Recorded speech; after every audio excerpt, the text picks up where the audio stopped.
La verdad había perdido bastante interés en esta serie porque en la segunda temporada nos terminaron con un continuará así, sin avisar.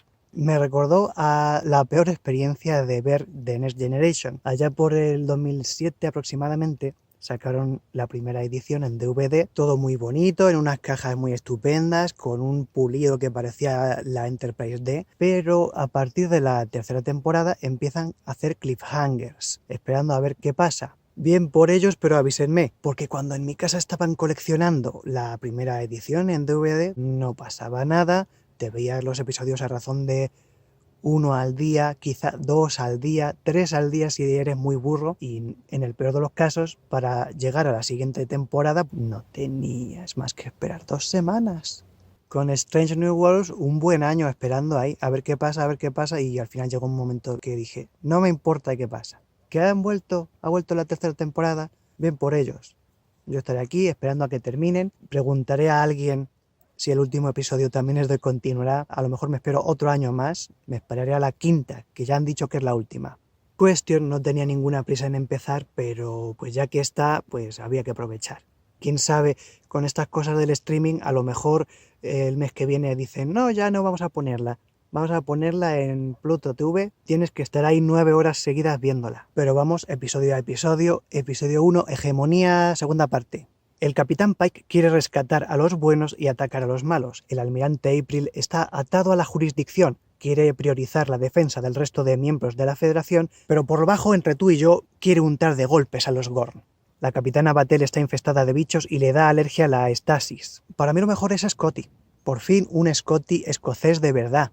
Al parecer, el teniente Scott se concentra mejor cuando hay una fecha límite. Los guionistas han desechado la imagen de Scotty, el hacedor de milagros, y van a tirar por un Scotty con TDA. Esto hace que me sienta más identificado con el personaje, pero de algún modo contradice el concepto de tiempo Scotty o buffer time, según el cual Scott multiplicaba el tiempo de estimación de un trabajo para tenerlo siempre listo a tiempo. Supongo que la ingeniera jefe Pelia es su muleta en esta etapa, sus ruedines, y más adelante Scotty desarrollará su propio sistema. Por lo demás, era un conflicto muy vasto al que se enfrentaban, entonces tienen que poner en marcha medidas expeditivas, tirar por la calle de en medio, una barbaridad tras otra. Atacan a los Gorn a riesgo de provocar un conflicto con toda la Federación, rescatan a los colonos replicando a los que ya se habían muerto mediante los registros del transportador, que no creo que a las familias les importe, y meten sangre mutante en Batel y alimentan al Gorn bebé para que no quiera salir de su panza en plan alien.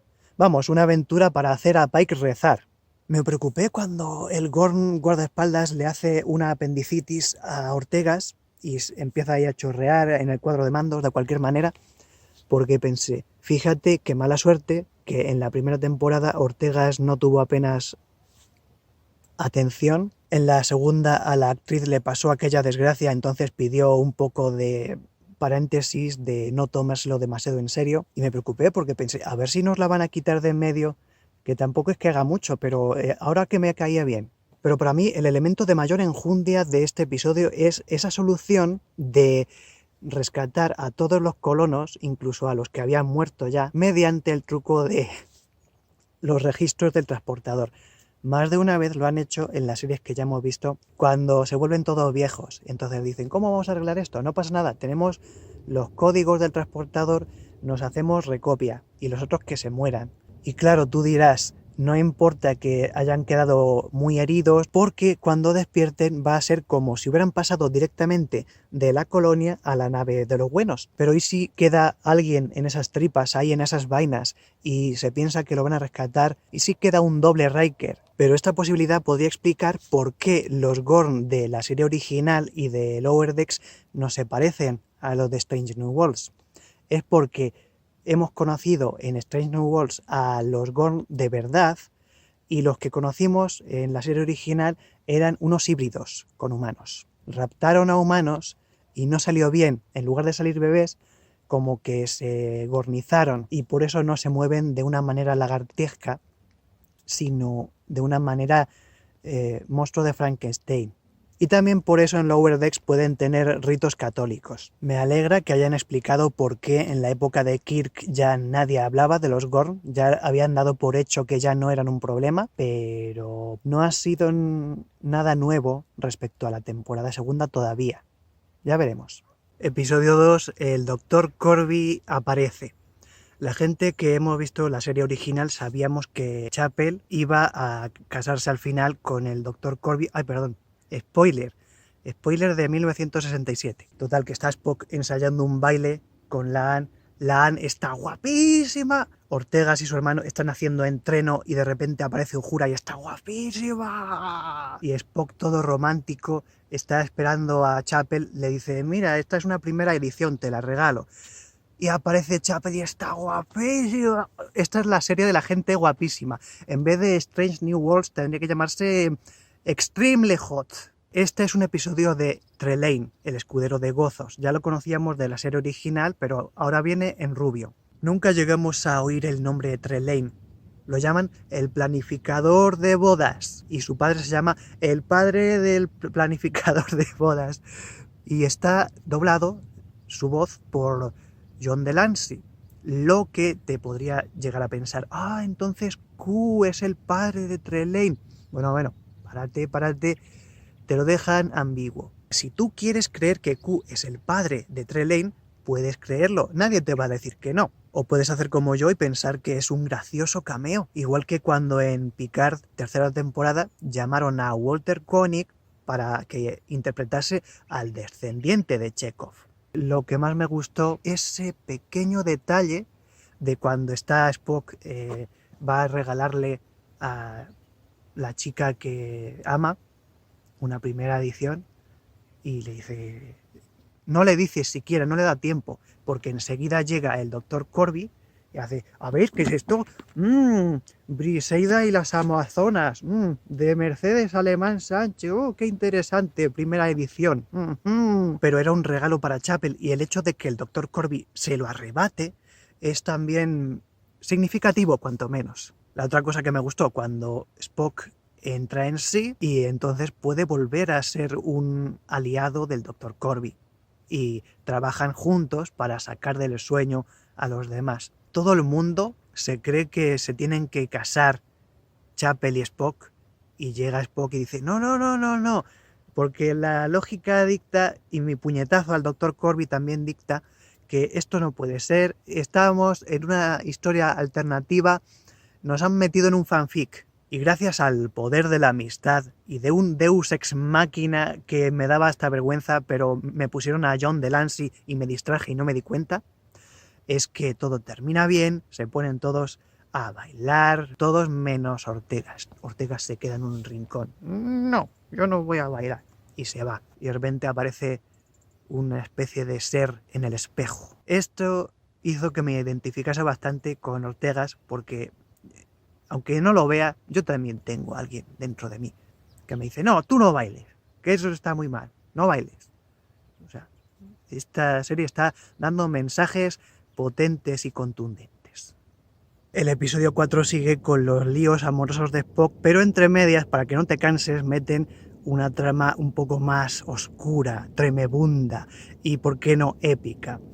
Es la historia del caballero andante Pike, que tiene que buscar una flor mágica para su amada. Y si no te gusta, te meten, ¿por qué no? Porque es más interesante la historia del Doctor Mbenga, una historia de peligro, una historia de muerte, una historia de honor, una historia con Klingons, que con Klingons todo es más interesante. En el episodio 3, Ortega se comporta como si fuera Michael Burnham, pero como esta es una serie mejor, pues, perdón, no quiero ser un criticón, porque a lo mejor te gusta Discovery, pero es mi manía. Ortegas es una persona que está insubordinada, que hace lo que quiere, que le dicen, mueva a un octavo de impulso, y mueve a un sexto de impulso, la tía. Pero al final le dicen, oye, Ortegas, te pasas. Y ella lo reconoce y tiene que volver a pasar por la autoescuela. Esto es una serie más realista. Era un episodio entretenido, aunque me dejó con ganas de más, como que me dejó con la espinita de quiero más dosis de Trek.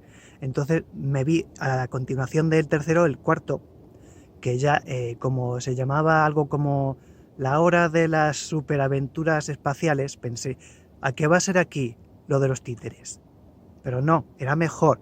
Era una parodia de la serie de los 60 con la Anne siendo una detectiva. Me gusta que después de haber vencido oficialmente a los Gorn, pues la Anne ya puede relajarse y permitirse ser feliz. Y por eso pues se ha amarrado a Spock. Desde el primer episodio de Strange New Worlds a mí me chocaba un poco que tirasen tanto por la faceta romántica de Spock. Pero teniendo en cuenta que es familia de Gregory Peck, pues bastantes pocas novias le pusieron. De hecho, en la serie original, si atendemos al ratio novia por temporada, nos sale 3 parejas, que era la chica de las flores que te volvían loco, la chica del planeta que hacía mucho frío, y Kirk. Así que emparejen a Spock con la Anne, pues me parece de lo más natural. Es que el tango es el baile prohibido. En cuanto a la trama de la Capitana Batel, esto que están haciendo de hibridar un humano con un Gorn, estoy grabando esto según estoy viendo la serie y me está pareciendo que mi teoría de los híbridos no va a ser tan desacertada. A ver si vamos a terminar la temporada con la Capitana Batel así entrando con un traje de goma y le ponen unos párpados digitales. Tendría mucho sentido porque ayer vi un cartel de una serie en el canal Sci-Fi, me parece, donde la actriz de la Capitana Batel está de protagonista. Así que no me la imagino compatibilizando con Strange New Worlds y la otra. Si se vuelve híbrida, puede aparecer como un señor metido dentro de un traje de goma. ¿Qué te parece, Batel? ¿Te gusta el queso? Y me gusta que hayan hecho esta presentación oficial de la Recreation Room, o sea, la holocubierta. Al igual que hicieron con los Gorn, te justifican por qué no estaba la sala de hologramas si ya existía, que ya la vimos en la serie animada. Es que chupa muchos recursos, es como la inteligencia artificial. Para poder leer un manuscrito, un pergamino de hace 3000 años y que lo lea en 3D y que luego virtualmente lo desenrolle sin que lo toquen manos humanas, para eso sirve. Pero para andar haciendo imágenes de ¿cómo sería Freezer si fuese una mujer? Pues igual, pero con los labios pintados de rosa en vez de negro. Es un desperdicio.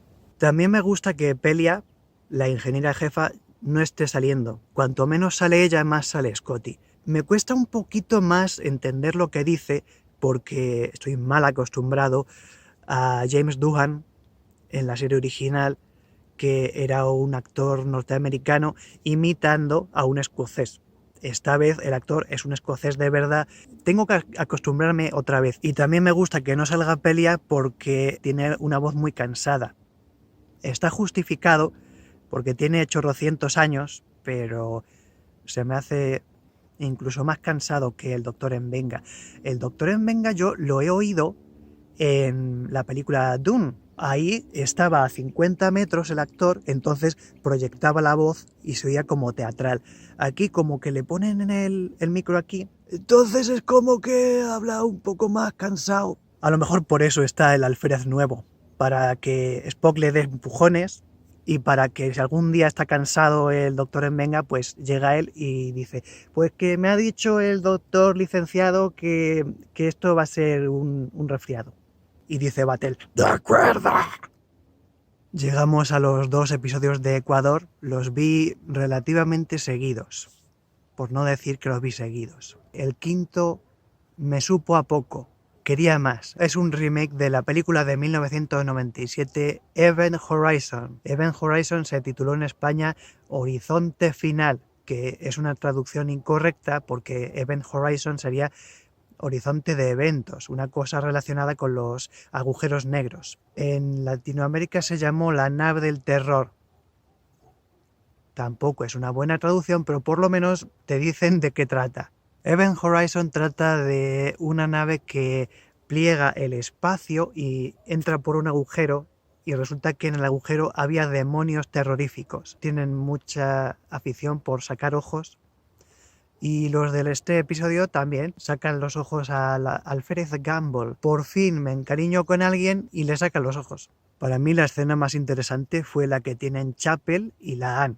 Llega Chapel, bueno, ¿qué tal con Spock?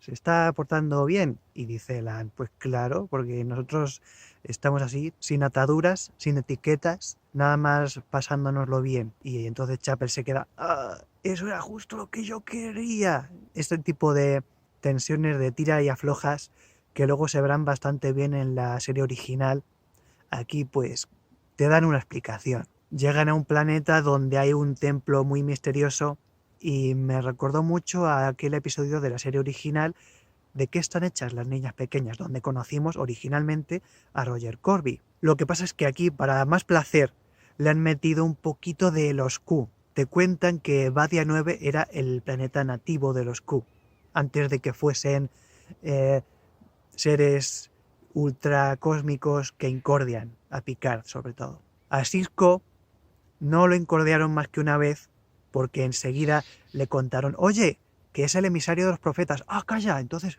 mejor no me acerco más. Resulta que el templo era una prisión para los Bethda, que no solo estaban metidos dentro de las cámaras secretas, sino que además los habían metido a su vez en unas pokebolas.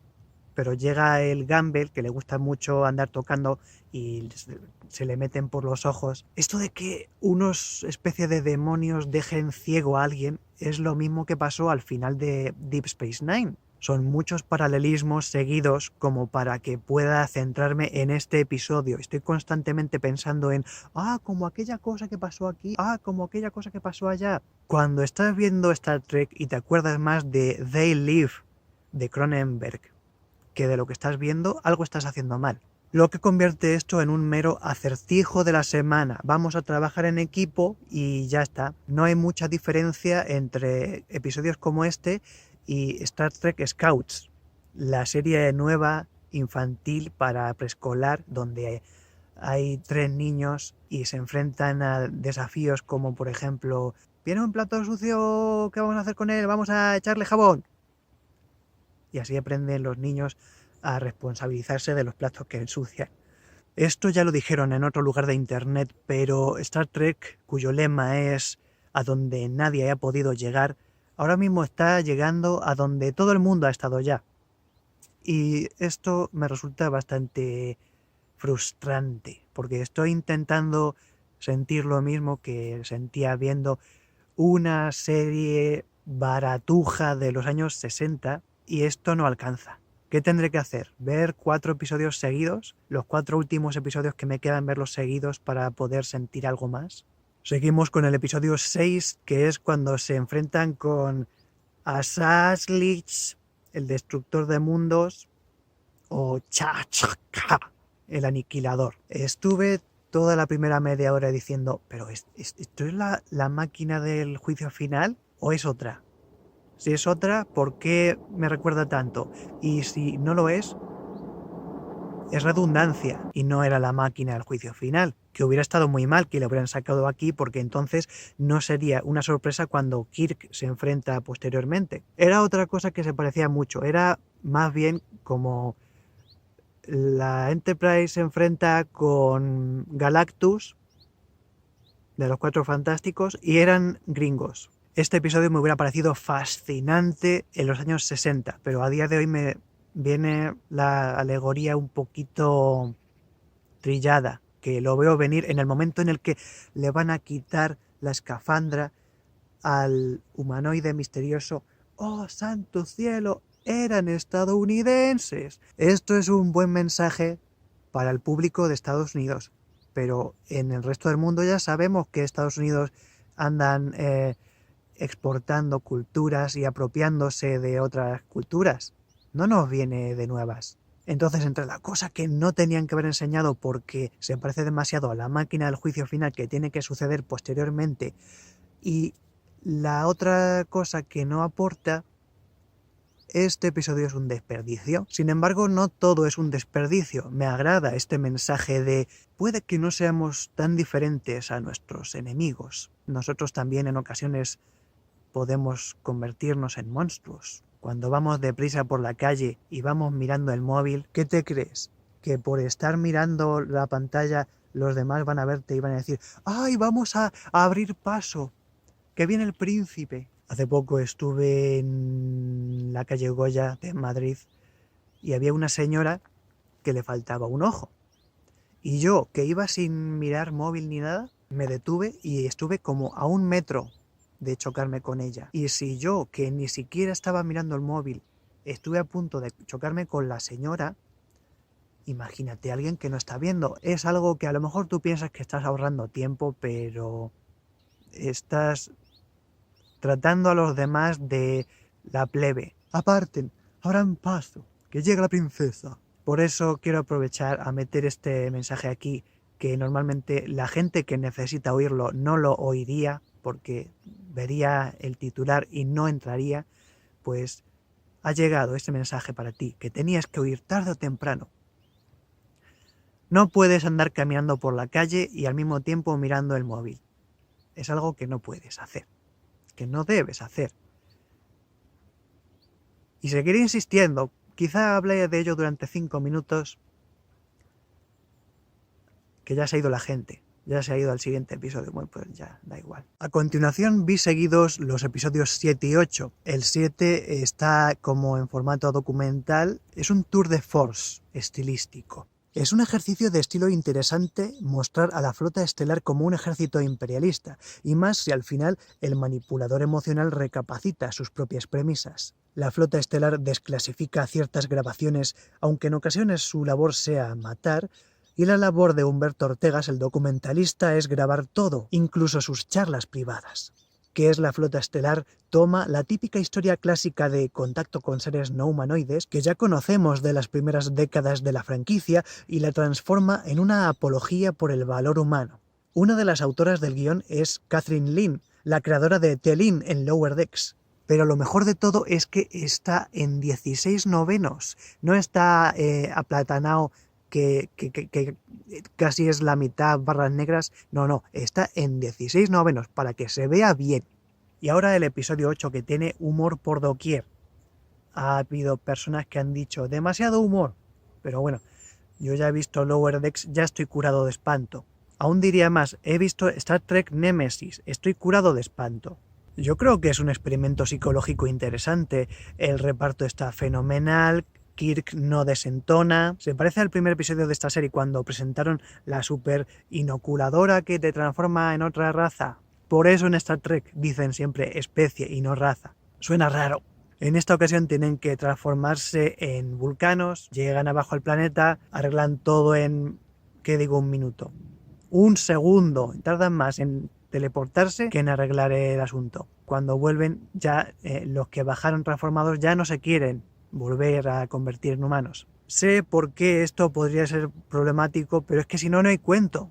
El equipo que bajó prudencialmente no debería haber conservado su puesto. Ese fue el único fallo. Esta premisa me recuerda a la del caso Janeway contra Tuvix, que decía Tuvix, ¡ay no, quiero vivir aunque sea feísimo! Y dice Janeway, es que quiero cocinero. Posiblemente en esta ocasión era mucho más beneficioso para la flota estelar y para la Federación en su conjunto que estas personas mantuvieran su vulcanidad. Además, contaban con la experiencia de años y años como seres humanos, lo que les daba un punto de perspectiva que podría enriquecer para siempre la cultura vulcana. Pero claro, hacer eso sería como tirar piedras contra el propio tejado, el tejado humano. Y es que Star Trek se fundamenta sobre la columna vertebral del racismo sesentero. El racismo sesentero hizo que Star Trek adjudicara a cada raza espacial un arquetipo de constitución neuronal, vamos a decir, un arquetipo de cultura. Los Klingons son metaleros, los romulanos conspiran y los humanos son los que sienten en su corazón. Entonces llamar a este episodio racista sería como llamar a todo Star Trek racista. ¿Vamos a hacer eso o vamos a comprender que esto es una serie que nació en los 60 y que se fundamenta en alegorías de la condición humana? Yo me lo voy a tomar con sentido del humor.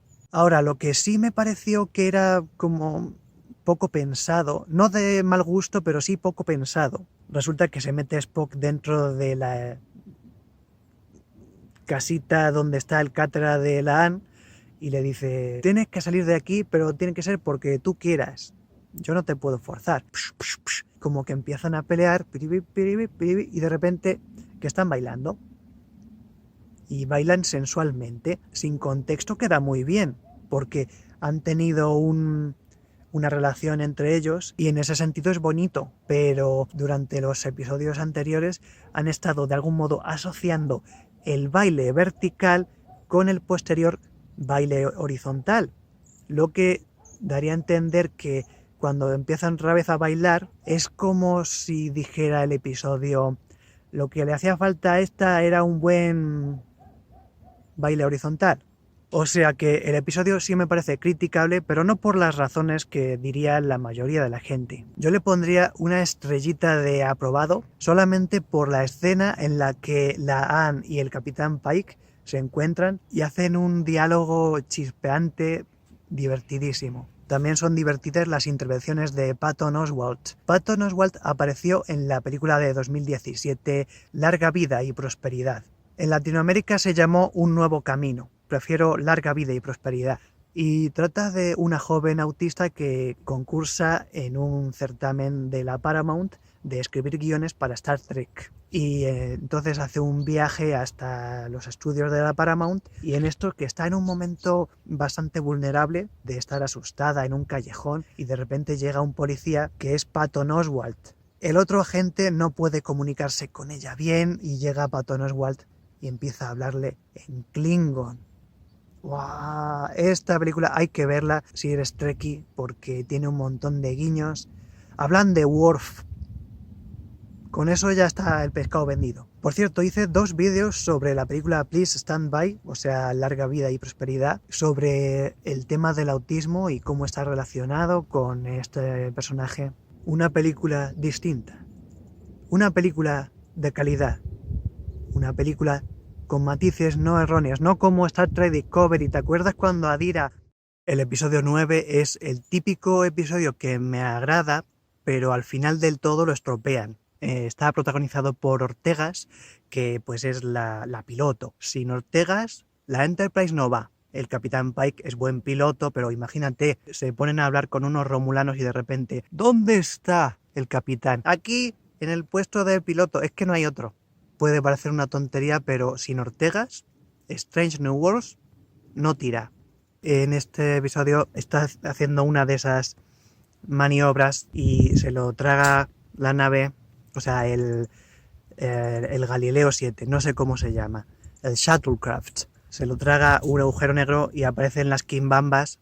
Entonces, pues, ¿dónde está? ¿Dónde está Ortegas? No podemos quedarnos, tenemos que ir a llevar unas vacunas. A partir de ahí yo ya difiero. Yo hubiera ido corriendo a entregar las vacunas al capitán Decker y luego hubiera vuelto y a ver qué pasa con Ortegas. ¿Se puede rescatar? ¿No se puede? Bueno, ya veremos después. Por cierto, Decker es el mismo capitán de La Máquina del Juicio Final.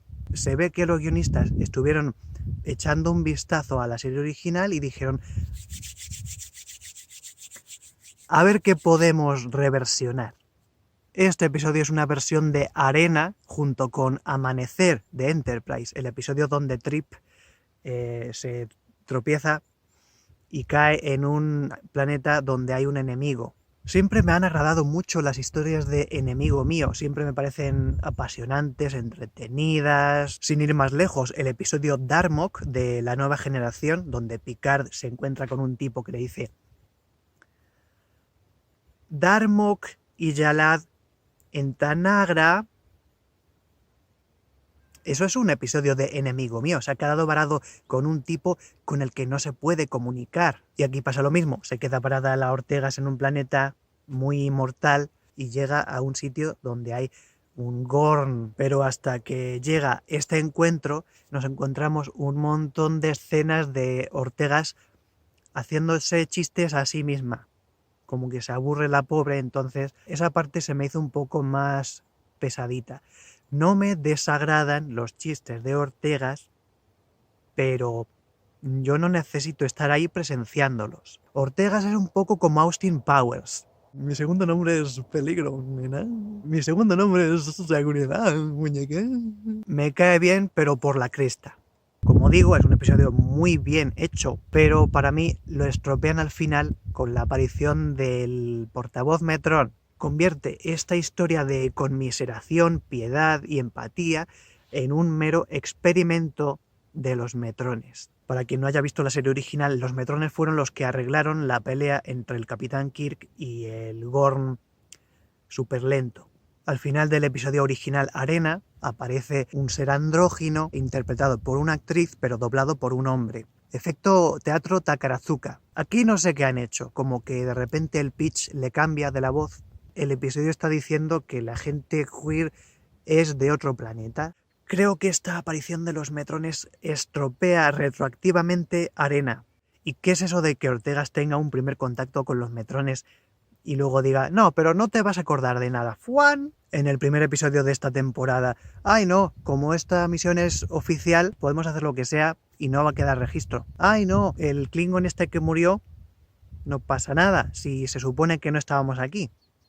Las partes más importantes de este episodio son una mezcla de Arena con el Capitán Kirk y Dawn con Enterprise. Esto me hace sentir como si esta serie actual fuese una cosa muy endogámica. Me gusta que no se pongan a hacer remakes absurdos de Die Hard, pero creo que cada vez que hacen una nueva versión o reiteración de temas de episodios antiguos, están estropeando la serie original, porque cuando te hagas ese mítico, ese típico revisionado cronológico, vas a decir, pero esto no era de otra manera en esta serie. La única opción es olvidarte de esa serie, pensar que es otra iteración por completo, que ni siquiera es como la línea Kelvin, que es la misma línea otra vez, pero en el pasado cambiaron algo y el mundo se ha vuelto loco.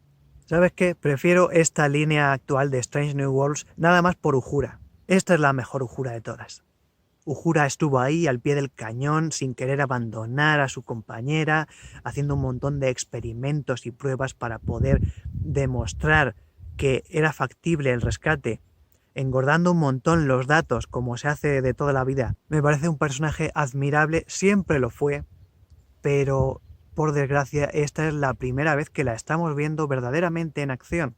En los años 60, aunque Roddenberry la pusiera ahí de fondo siempre, que fuese imposible de cortar de la imagen, hubo un montón de oportunidades en las que la cámara decidió estar en otro lugar. Ya lo comenté hablando de la película Star Trek 3, donde Uhura hace un montón de cosas y la mayoría sucede fuera de campo. Aquí insiste, se hace ver. Uhura y Ortegas, sin ellas ni avanzas ni escuchas.